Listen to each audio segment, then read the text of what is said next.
Mateus 15, o verso é 21 até o 28.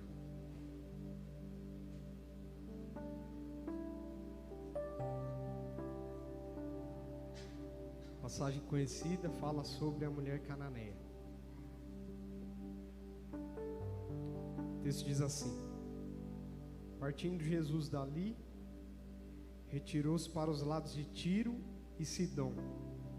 E eis que uma mulher cananeia, que viera daquelas regiões, clamava: Senhor, filho de Davi, tem compaixão de mim. Minha filha está horrivelmente endemoniada. Ele, porém, não lhe respondeu palavra. E os seus discípulos, aproximando-se, rogaram-lhe: despede-a, pois vem clamando atrás de nós. Mas Jesus respondeu: não fui enviado senão as ovelhas perdidas da casa de Israel. Ela, porém, veio e o adorou. Repete comigo aí: o adorou, dizendo: Senhor, socorre-me.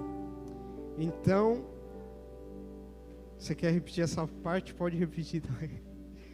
Fala assim: Senhor, socorre-me.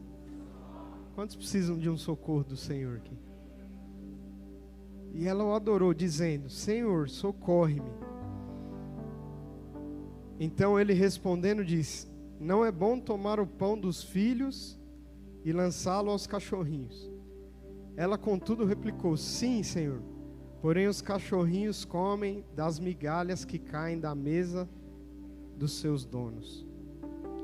Então lhe disse Jesus: ó mulher, grande é a tua fé, faça-se contigo como queres. E desde aquele momento sua filha ficou sã.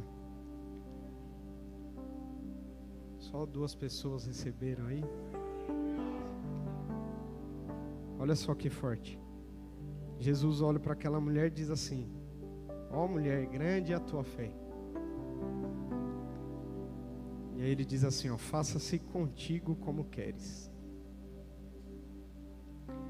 Mateus, no capítulo 8, Jesus cura um leproso. Ali nos primeiros versículos do capítulo 8 de Mateus. E a cura de um leproso, a gente vê, quando a gente analisa, observa o ministério de Jesus, se torna algo até natural. Muitos foram os leprosos que foram, curados por ele. É uma passagem que diz que 10 leprosos de uma vez, 10 leprosos de uma vez foram curados por Jesus, Aquele que ele diz, vão e se mostrem aos sacerdotes, os 10 saem, e no meio do caminho os 10 são curados. Mas do ministério de Jesus para trás, poucos são os leprosos que foram limpos, relatado em toda a Escritura. E os estudiosos dizem que em Israel, na terra de Israel, não houve um leproso que foi curado. A gente vai se lembrar, de Miriam, a irmã de Moisés, o que por alguns argumentos, não é a questão da mensagem aqui, eles não contabilizam. E o outro, Naamã, que na verdade era um sírio. Então, alguns estudiosos afirmam que na terra de Israel não houve um leproso que foi curado. E que quando Jesus olha para aqueles leprosos e diz assim, vão e se mostrem aos sacerdotes, era Jesus enviando uma mensagem aos sacerdotes: o Messias chegou. O Messias chegou. Em Mateus no capítulo 8, não é o leproso que é curado ali, não faz parte dessa passagem, desses 10 que estou relatando aqui. Mas quando o milagre acontece, a Bíblia diz que todos se admiram, de tal forma que os rabinos, os religiosos, colocam grupos para seguir Jesus, acompanhar Jesus, para averiguar, investigar, observar, para se de fato Jesus era o Messias. E havia muitas vertentes de interpretação religiosa. Então, uma delas, os saduceus, que observavam a lei, mas eram influenciados por uma cultura grega, helenística. Então, eles observavam a lei, mas não acreditavam na ressurreição, não acreditavam nos anjos. Mas era um dos grupos que acompanhava o ministério de Jesus. Um dos outros, os fariseus. Como a cultura grega dominava, né? Estava crescendo e dominando todo o contexto mundial, global. Os fariseus, liderados por Judas Macabeus, história muito conhecida, né? Se levantam como resistência e foram tão firmes e pontuais que se tornaram o maior partido da época, os fariseus. Dentre tantos outros, os saduceus, os fariseus, tem os sicários, que eram revolucionários, tem os zelotes. Os zelotes são aqueles responsáveis, né, daquela rebelião em 66, que acabou concluindo lá em 70 a destruição de Jerusalém. Os sacerdotes, os levitas, também os essênios. Todos esses grupos seguiam cada passo de Jesus, observavam cada ensinamento. Os essênios eram um grupo que morava fora de Jerusalém. Eles habitavam fora da cidade. E eles eram chamados de filhos da luz. Aí a gente entende quando aquele versículo, Jesus fala, né, que os filhos das trevas são mais prudentes do que os filhos da luz. Não se refere àqueles que têm a Cristo Jesus.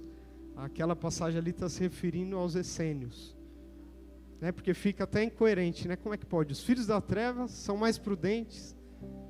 Ali é uma referência aos essênios. Se intitulavam dessa maneira. E todos esses iam lá acompanhar cada ensinamento de Jesus, cada passo de Jesus, cada milagre de Jesus. E se você puder acompanhar comigo, Mateus capítulo 12, a gente já vai voltar para o texto. O verso 22 diz que então lhe trouxeram um endemoniado cego e mudo.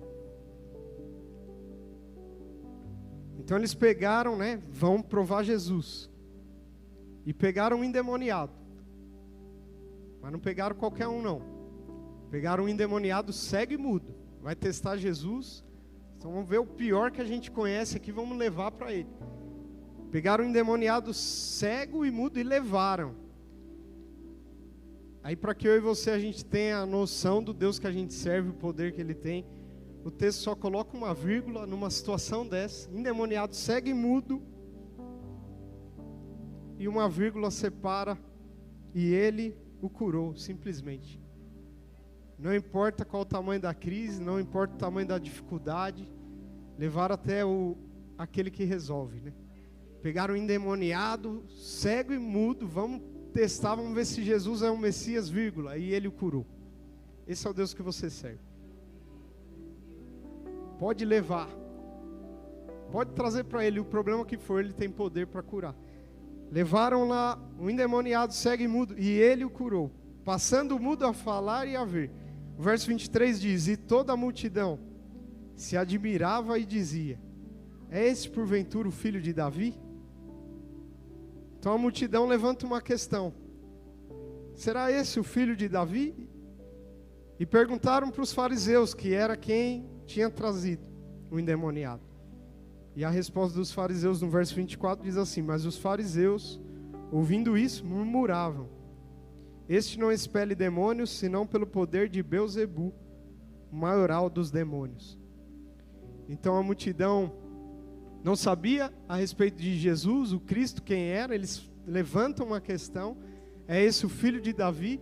E os fariseus, sem também ter o conhecimento, se posicionam com uma resposta: não é o filho de Davi, ele não é o Messias, ele é só um endemoniado. Agora vai comigo no capítulo 13 também de Mateus, o verso 54.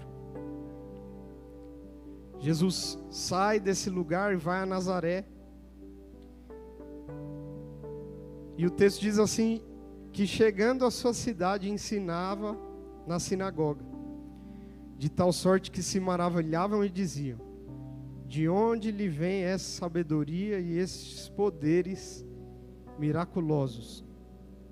Tamanha sabedoria, o poder de cada palavra, ensino de Jesus, os milagres e sinais que acompanhavam. E aí o verso 55 apresenta para nós o que aqueles que eram da cidade de Jesus, os seus vizinhos, a forma como eles enxergavam a Jesus. Não é este o filho do carpinteiro? Não se chama sua mãe Maria? E seus irmãos Tiago, José, Simão e Judas? Então veja só, a multidão não sabe quem é. Será esse filho de Davi? Os fariseus falam: não, esse é só um endemoniado, só mais um perturbado. E os vizinhos aqui de Jesus falam: não, é só o filho da irmã Maria, é só um carpinteiro. O capítulo 14, alguns versículos para frente, vai nos mostrar o que Herodes pensava. Porque diz assim: por aquele tempo ouviu o tetrarca Herodes a fama de Jesus, e disse aos que o serviam: este é João Batista, ele ressuscitou dos mortos. Herodes então olhava para Jesus e também, como os outros, não sabia quem era. A multidão: será esse filho de Davi? Os fariseus: não, é só um perturbado, endemoniado. Os vizinhos falam: não, esse é só o filho da irmã Maria, filho do carpinteiro. Herodes está falando assim: não, ele é a ressurreição de João Batista. E ninguém sabe quem é esse homem. Ninguém sabe ao certo dizer quem é esse homem. Esse homem, alguns versículos para frente, uma passagem que eu gosto muito de ministrar, no verso 22 em diante, eu só quero me atentar ali no verso 26, que diz: e os discípulos. Então a multidão não sabia, os fariseus não sabiam, os vizinhos talvez não sabiam, Herodes não sabia. Então agora tem uma esperança e uma expectativa, pelo menos os discípulos vão saber quem é. E aí o texto diz que os discípulos, ao verem-no andando sobre as águas, ficaram atemorizados e disseram: é um fantasma. Olharam para Jesus e também não o conseguiram reconhecer. Olharam para Jesus e também deram uma opinião errada a respeito dele. Agora, o texto que nós lemos, capítulo 15, está falando de uma mulher cananeia, que vem do povo cananeu. Uma mulher de uma linhagem amaldiçoada. Marcos vai dar alguns detalhes a respeito dela. Marcos vai dizer que ela era grega, de origem sírio-fenícia. Ou seja, a gente começa a entender a condição daquela mulher.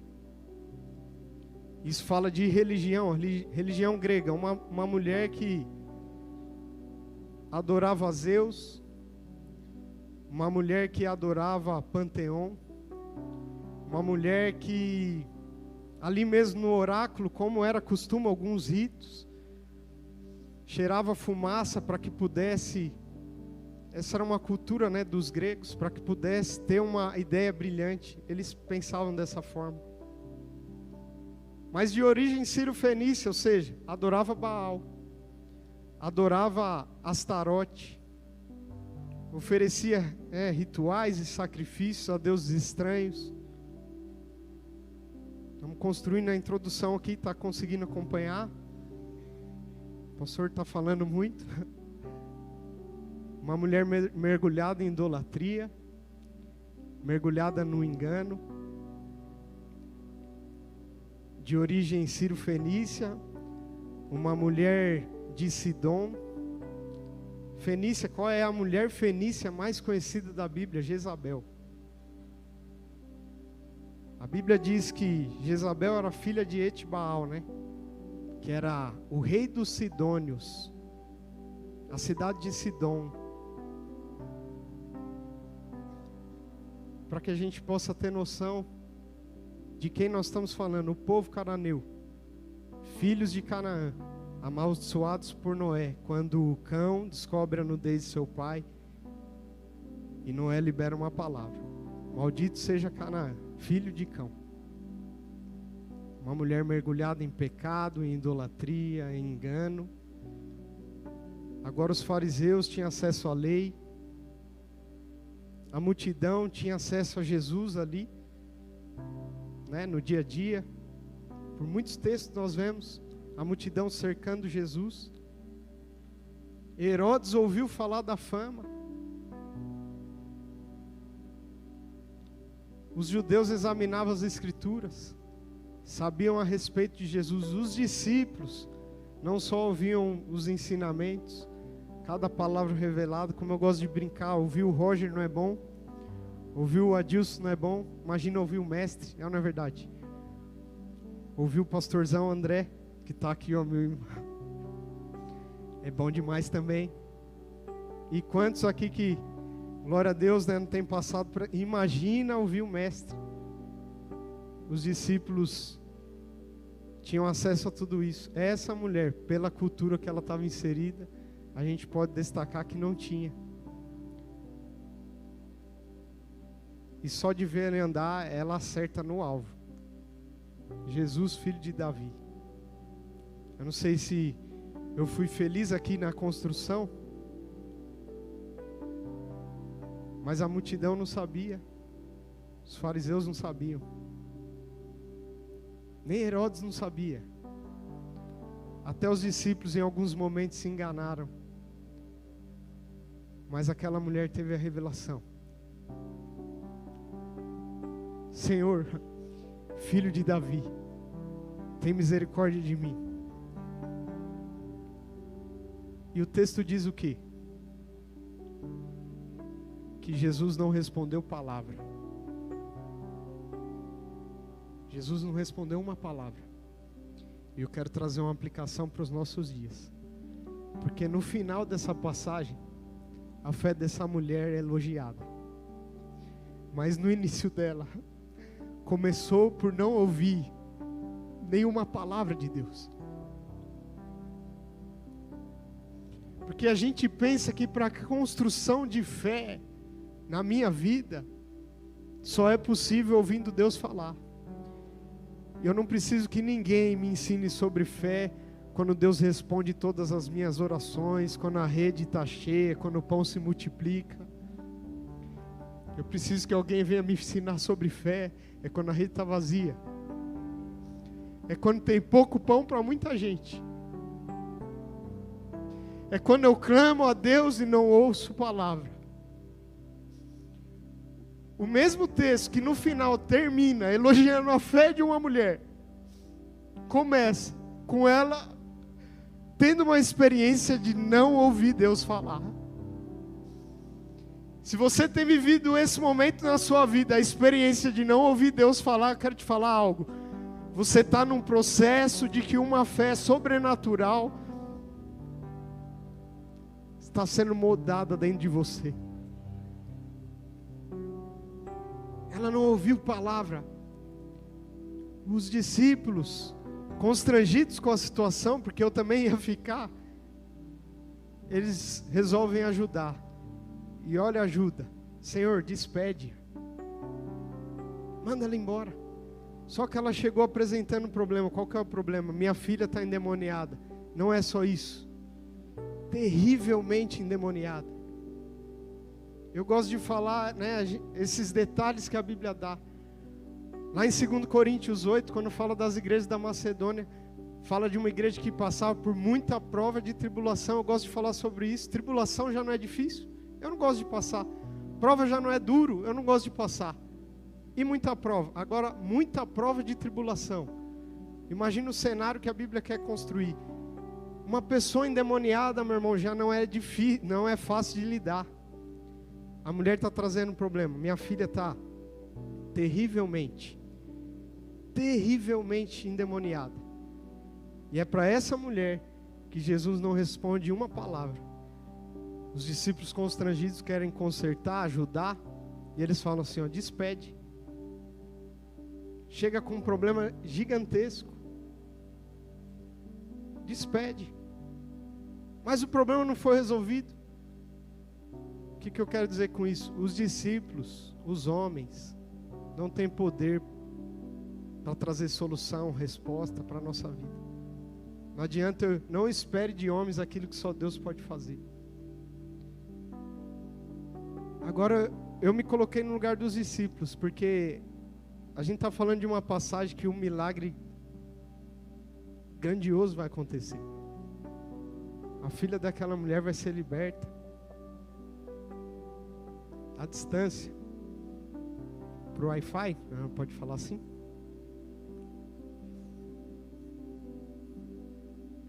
E os discípulos estavam falando, você já imaginou?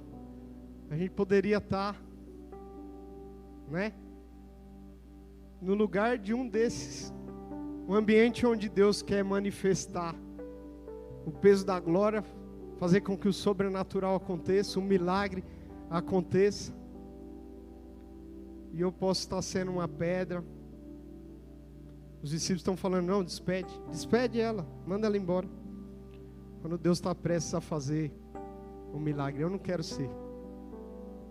Eu não quero ser alguém que seja empecilho para que uma pessoa possa viver o milagre. Minha oração, quando eu li esse texto durante essa semana, quando eu li esse texto ontem, quando eu li esse texto hoje, foi essa: Deus, eu não quero estar impedindo o milagre de ninguém. Mas quando eles dizem, despede, ela vem clamando atrás de nós. Jesus respondeu, eu não fui enviado senão as ovelhas perdidas da casa de Israel. Jesus falando, não fui enviado para você.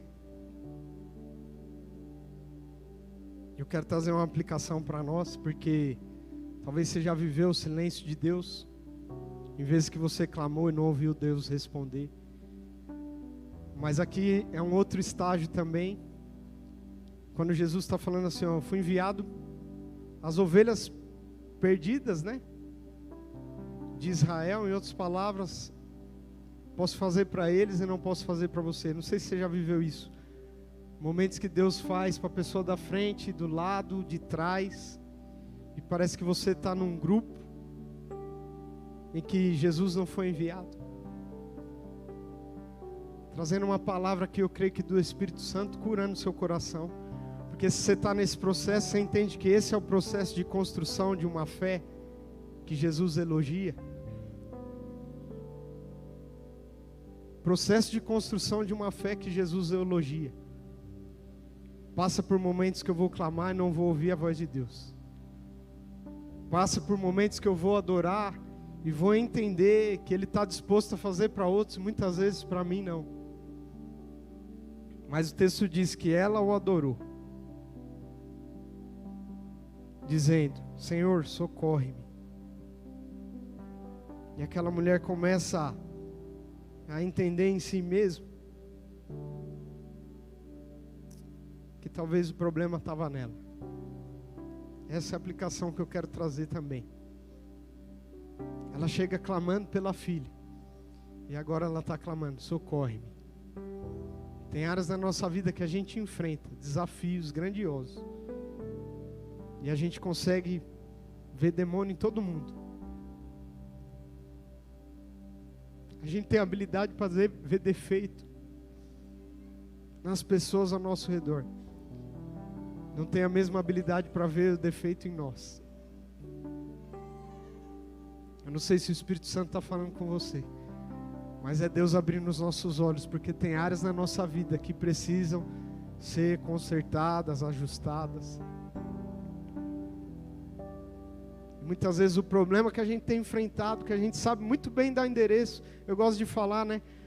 Quando Jesus fala a respeito dos falsos profetas, já vem o nome da pessoa na nossa cabeça, né?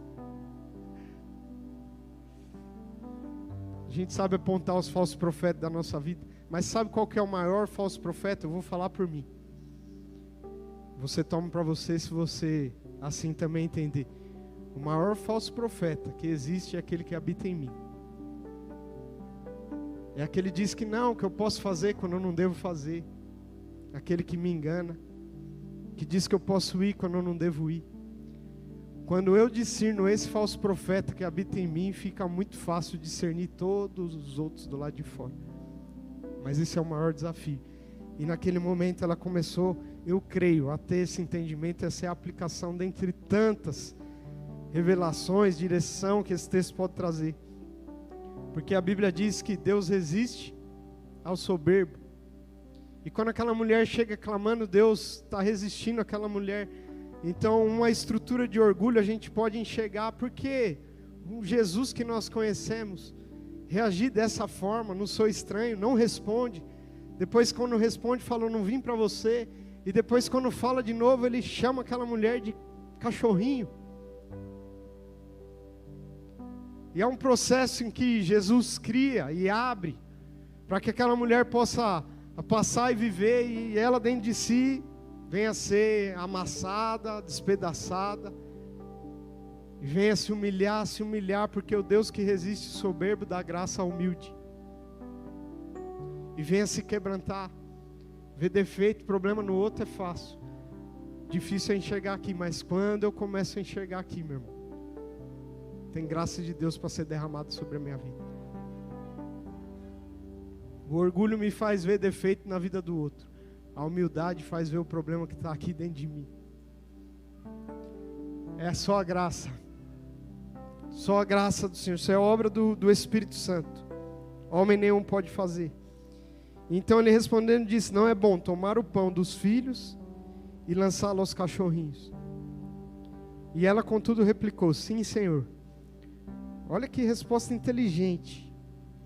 E é por isso que eu gosto de falar. Sempre que Deus fala algo que talvez você não goste de ouvir, Ele não está abrindo uma porta para que você possa ir embora.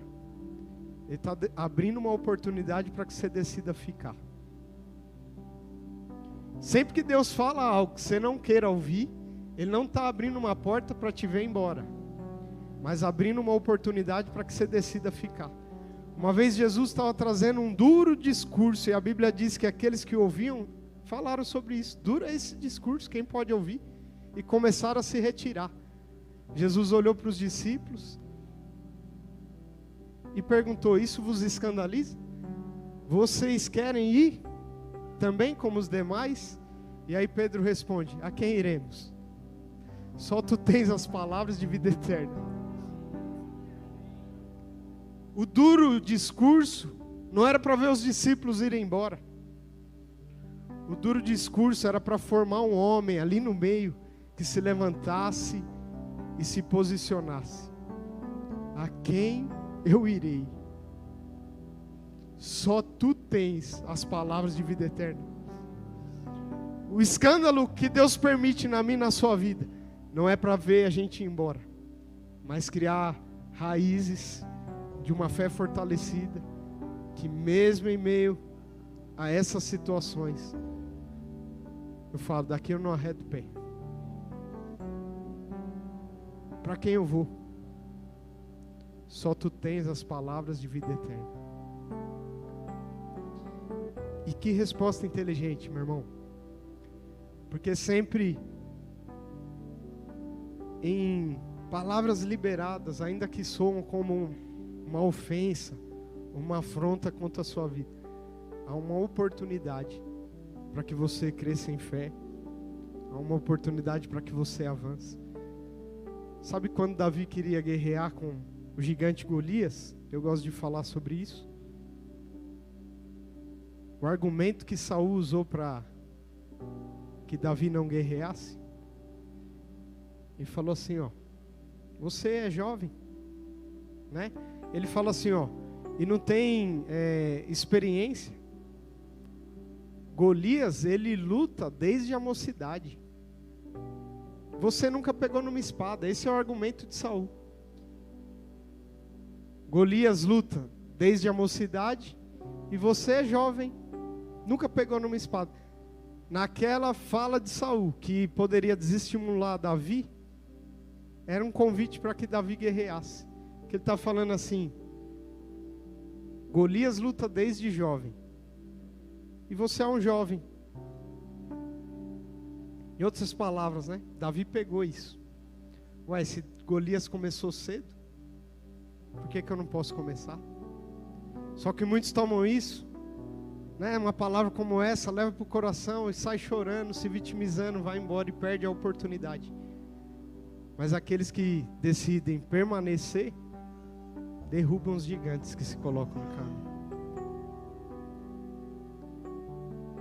Os escândalos da nossa vida são para que a gente possa crescer em maturidade, em comunhão com o Senhor, em relacionamento com Ele. Porque quando eu clamo e não ouço a voz de Deus, quando eu clamo e parece que Deus faz para todo mundo, não faz para mim, mas ainda assim eu decido ficar, Deus está forjando um homem de fé, uma mulher de fé. No capítulo 14 ele olhou para Pedro e disse assim: homem de pequena fé. E agora no 15 ele está olhando para uma mulher cananeia, idólatra, de uma linhagem amaldiçoada, e está elogiando a fé dessa mulher. Uma mulher que não viu Jesus andando sobre as águas, que não tinha acesso à lei, que não ouviu os ensinamentos de Jesus, que não viu multiplicação de pão e de peixe, que não viu pesca maravilhosa, mas quando teve um encontro com Jesus, teve a revelação, declarou, adorou, persistiu. E o texto que começa relatando a história de uma mulher que poderia ter, acabado muito mal, termina elogiando. Poucos foram as pessoas que Jesus elogiou a fé delas. Ele está olhando para essa mulher e está falando: mulher, grande é a sua fé. A fé que Jesus elogia, a fé que Deus elogia, é aquela de que quando eu não escuto Deus falar, continuo seguindo. Quando eu não escuto Deus falar, permaneço firme. A fé que Deus elogia é aquela que Deus, quando não fala, quer dizer, quando fala aquilo que eu não gostaria de ouvir, ainda assim permaneço. Fico firme. Persevero. Essa é a fé que Deus elogia. E eu dou glória a Deus nessa noite, porque eu sei que você que está aqui já viveu o silêncio de Deus.